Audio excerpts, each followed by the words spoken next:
We're just experiencing some technical things. We'll get started here shortly. If you're here to make public comment, we do have forms that you can fill out. If you're not here to do public comment, feel free to just enjoy your seat.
All right, we're ready to get this party started. Welcome, everyone. It is Tuesday, September 26, 2023, and it is 6:38 p.m. Thank you, everyone, for joining us. And you are at a Common Council of the City of Wausau meeting at the Wausau City Council chambers. Welcome, everyone. The first item on our agenda is the Pledge of Allegiance. Please join me. I pledge allegiance to the flag of the United States of America and to the republic for which it stands, one nation, under God, indivisible, with liberty and justice for all. Great. Thank you, everyone. As you can see, the public display is a little not there, so the clerk will announce the votes and things. But right now, if you could all sign in, we'll call the roll.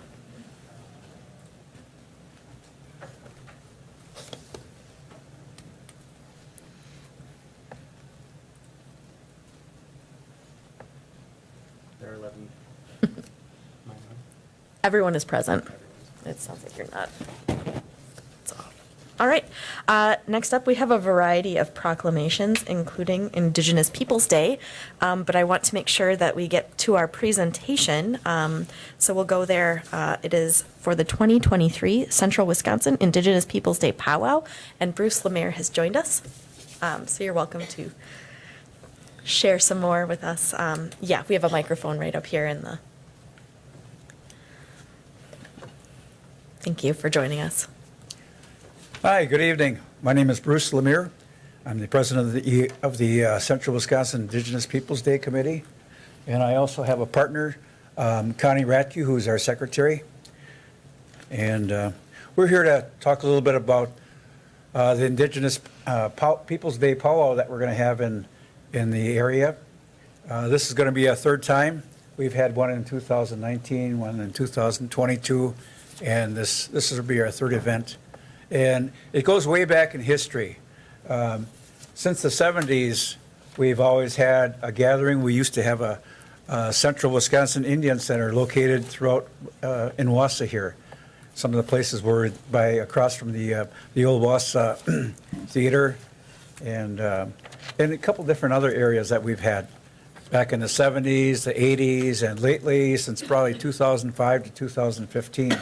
So it's been around, and we've had a number of different tribes that do live in the community quite a bit. I myself, and I know Connie has two of her family, grew up in the areas too. Our fathers, our relatives, we worked in the Wausau area, different Wausau places of employment. One comes to mind is like by Bridge Street, the James Rivers? Right, okay. So I have some relatives, my sisters work there too, and different family members. So we are spread around quite a bit, all kinds of people here that come to this area from the different tribal areas. We represent, there in the about an hour and a half distance, there's probably 6 different tribes. And starting out, say, in the south, we have like the Nakusa area, the Ho-Chunk tribe. Also over in Wittenberg area, the Wittenberg-Wausau community area, Ho-Chunks keep on going back and forth quite a bit, like my relatives, my family does too. Also, to the east of there is the Oneida, and they're by the Green Bay area, the Stockbridge-Muncie by Bowler, the Menominee tribe over by North of Shawano, and the Mole Lake tribe, which is up on Highway 55 towards Forest County. And also the Forest County Potawatomi has another office here too on the western side of Wausau. So the Forest County Potawatomi is located by Crandon. Also the Mole Lake Chippewa, which is up by Lac du Flambeau. I'm sorry, the Mole Lake Chippewa is in Mole Lake.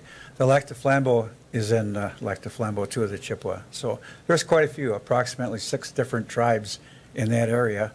And a lot of those people do live in Wausau here too, and work in the community. Back in 2018, back then the Wausau Mayor, Robert Melke, proclaimed the second Tuesday in October as Indigenous Peoples Day after working with different Native American tribal members.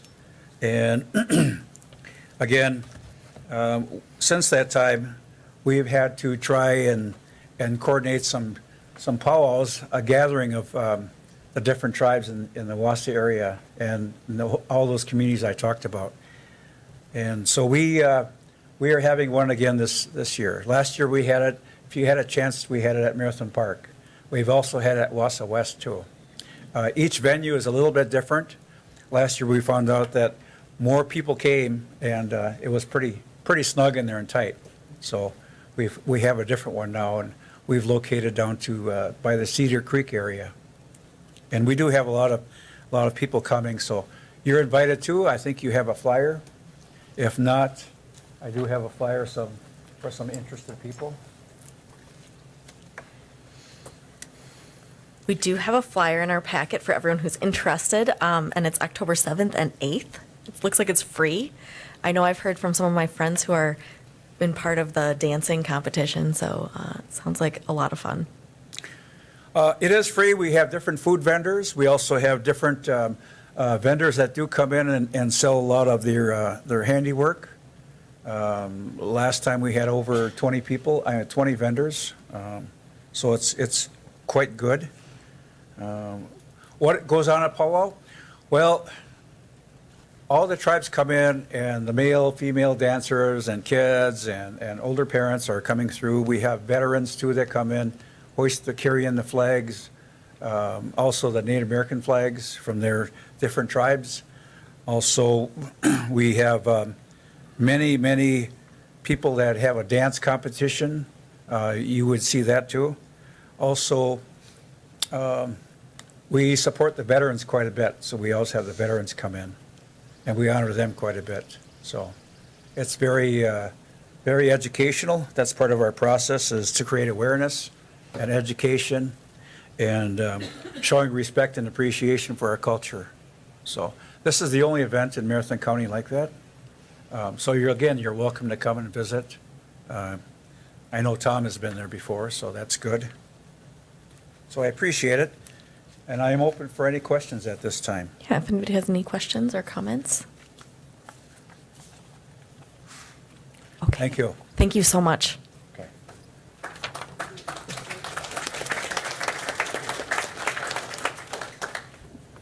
All right.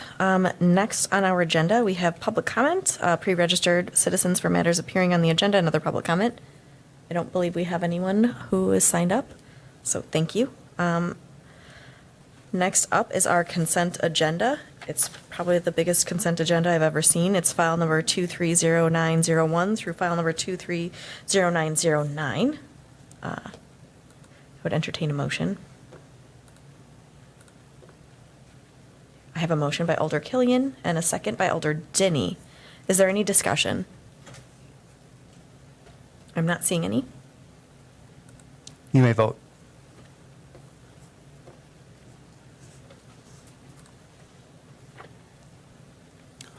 Passes 11-0. All right, thank you. Next up is mayor's appointments. I don't have anything for you today, but we'll go straight from our consent agenda to our suspending of the rules. This is Rule 6B for filing and 12A, referral of resolutions. This does require 2/3 vote. I would entertain a motion. Sorry. Okay, a motion by Alder Watson and a second by Sorry. Alder Lukens. We're on mayor's appointment. I need Sarah to vote.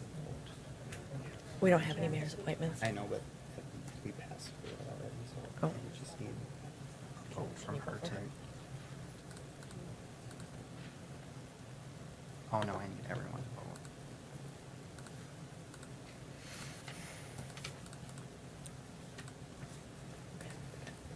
There, now we're Okay. good. This is on the suspension. Okay. All right. We should have your motions on. I don't have a motion. That was a motion by Sarah Yes, and seconded by. Lukens.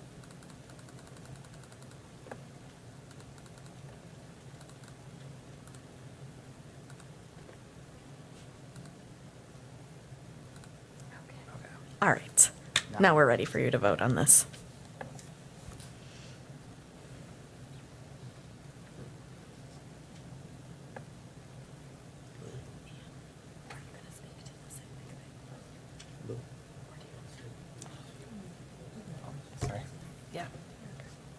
We're good. You've seen it before.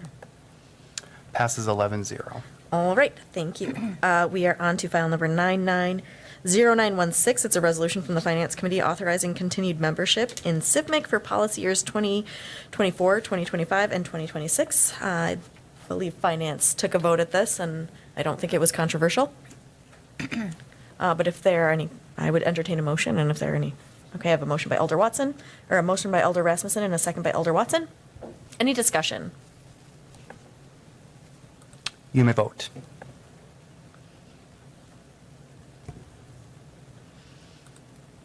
Passes 11-0. All right.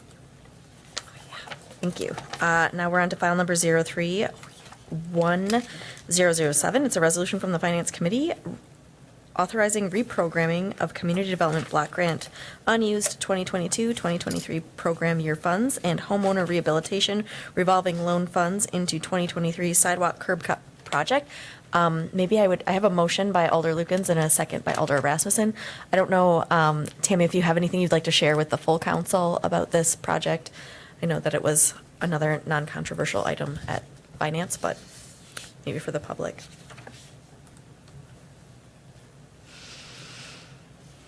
Thank you. As the memo indicated, we have some unused funds in our 2022 and 2023 bike ped program. They didn't cost as much as we anticipated, which typically doesn't happen, so we're thrilled about that. However, our 2023 sidewalk curb cuts to make them handicap accessible came in over budget. So we are asking to reprogram those funds from the bike ped pot to help with the street curb cuts. And then because we still need a little bit more, we're asking to reprogram up to 20,000 of our homeowner revolving loan funds. Whatever we don't need will stay in the revolving loan funds. And I don't anticipate it's going to be that much, but I just want to be prepared in case there's change orders. And if we don't prepare properly, then we have to do the whole process all over again. Once the bids were open at Board of Public Works, we actually decreased the project by a little bit too to make it so we could meet the budget. I know the question with the homeowner rehab is typically, how is this going to hurt? Is this going to hurt the program? And the answer is no. It actually helps us because we are able to take some of that money from a pot, and I believe at this point it's about $160,000, and use it towards a project that will help a neighborhood, and it will also help us meet our timeliness. We've got plenty of money in there to help the homeowners that we are working with, so it's not going to hurt them at all.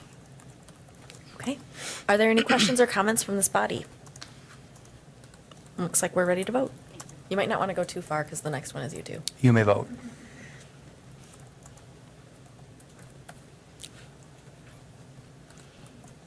Passes 11-0. Okay, thank you very much. All right, the next item on our agenda is item number 191108. It's a resolution from the Finance Committee authorizing Community Development Department in partnership with Marathon County Health Department to apply for Wisconsin Lead Safe Home Program funds through the state of Wisconsin. I have a motion by Alder Watson and a second by Alder Lukens. I know that Tammy works very diligently on this project as well. So if there are any questions. Okay, I don't see any. You may vote.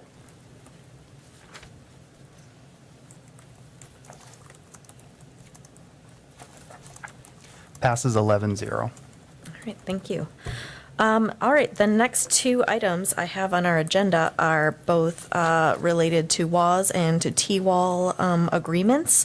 As you know, you don't have them in your packet, but I did want to be public about this. I don't know if, Ann, if you have anything to add about where we're at on these. I know we've all been racing around the clock, though. The first item on the agenda is for the WAS cooperation agreement. These were placed on the agenda in anticipation of having reached an agreement with WAS, and we have not yet done so. So that's why there's nothing in the packet. There's also not a resolution for that either. The First Amendment, which follows that item, is in your packet. coming back from a prior council meeting. However, that draft amendment also requires as an exhibit to it a copy of the WAS cooperation agreement, which does not yet exist in an approved form. So I don't know what you want to Nope, I do just with wanted that. some background from Sure. you to share. I have a comment by Alder Rasmussen. Thank you. Given the fact that, we are still working with all the parties, I mean, when we talked about this and held off to emerge with a better product, we held off on the one, waiting for the other. I would like to handle them together. So if the one is not ready, I would hope that we would defer action on the whole thing until October 10th. I mean, bring it to our next meeting, but bring it complete. I don't think we should piecemeal it because we wanted the one agreement in hand before we were willing to act on the other one. So I feel like we need to just hold them both and bring them when they're complete, especially since everyone involved has attorneys and they all are working together to complete their legal review and whatnot. So, Thank you. thank you. Alder Denny. Thank you, Mayor. And I feel like I'm in a little pickle here because I've been pushing to try to get this looked at a lot sooner than this. We're at 22 weeks starting next week since they notified us. That's 22 weeks. I mean, you could order a car and Ram would build you a truck by then. We've got outside counsel, inside counsel, Dudley Tower Council. I hope we're keeping track of what this is costing because I'm sure it's been staff time intensive. I mean, that's probably goes without saying. So I hope we're keeping track of that. But I can't support making any kind of decision on this tonight as well. So I would agree with Alder Rasmussen. Thank you. Alder Probably could Killian. have hired an administrator for that amount, I guess. Alder Killian. Thank you. Thank you, Madam Chair. And yes, to me, it feels like it's not even an elective of, let's look at doing these together. As far as I understand, it's out of necessity. And I think for the sake of our body and the public, just getting things up to speed here. I think if I recall correctly, in late August, when we had a meeting, there was some representatives from WAS who had stated on the record at that time verbally that, I think I've got that here, this was, yes, if I may, so WAS has committed to take care of those additional costs. We are not expecting the city to pay anything regards to this, and we're not asking them to do so.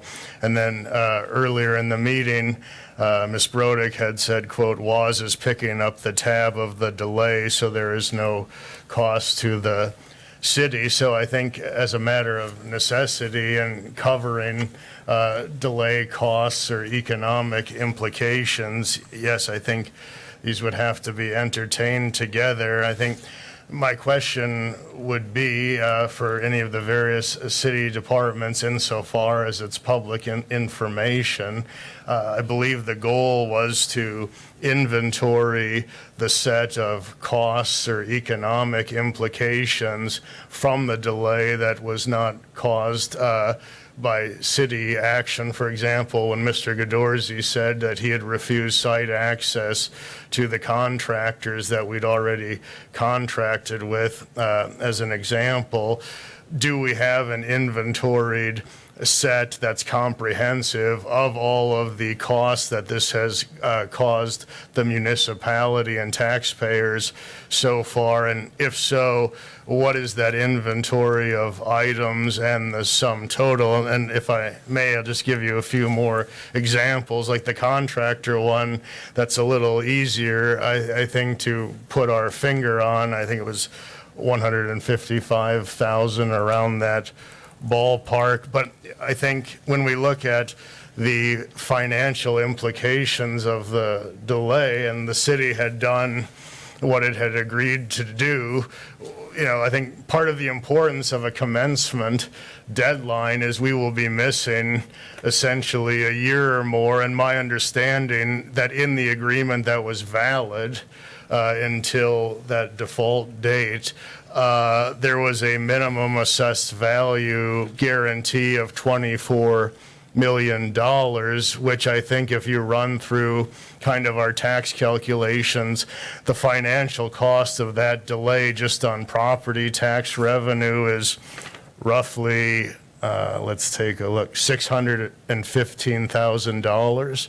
So when you add that and the total cost of the contractor, which we may have to essentially pay double on, you're at almost $1 million right there in financial implications. So I haven't, as I don't think most of the body has, since we talked about this a few weeks ago, learned kind of what the set of items are. Do the departments know, or do we know kind of a timeline of when we'll have these items inventoried and the sum total of the economic harm from the delays? I'm just looking at our team here, and I don't know if we have something to provide to you at this moment. Thank you. I'll answer that question publicly, Alder Killian, by saying those are the items that are the topics under discussion right now and why we haven't reached an agreement, but that's what's being addressed. Okay, thank you. Alder Rasmussen? Oh, okay. So I'm not asking for a motion or a second, I suppose, as long as we're all right. So we met and delayed this about a month ago, so according to our time clock, I guess we still have 30 days to meet our internal obligation to ourselves and the community. So, alrighty. Then I'm going to go ahead and move on to our last item, which is public comment and suggestions. So I don't know if anybody is here. If you were here and didn't get a chance, first crack at this. All right. With that, I guess I would entertain our final motion to adjourn. I have a motion by Henke and a second by Watson. All in favor can signify by saying aye. Aye. Any opposition? All right, thank you.